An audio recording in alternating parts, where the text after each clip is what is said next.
Welcome to the Learning Pines YouTube. We hope this video helps.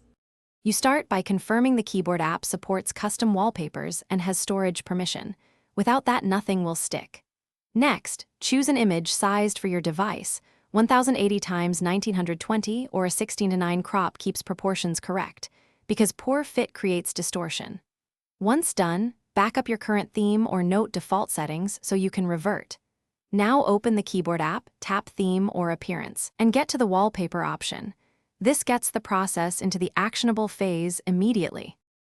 You import the chosen image from Gallery or Files and grant access when prompted.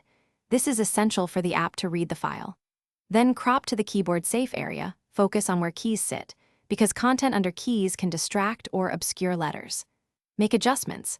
Lower brightness, add slight blur, or reduce opacity so key labels remain legible and contrast stays strong. After tweaking, preview the keyboard in Landscape and Portrait to ensure consistent results, and save the edited wallpaper. You apply the theme and accept any prompts to set it as the active keyboard wallpaper. This writes the change to the app.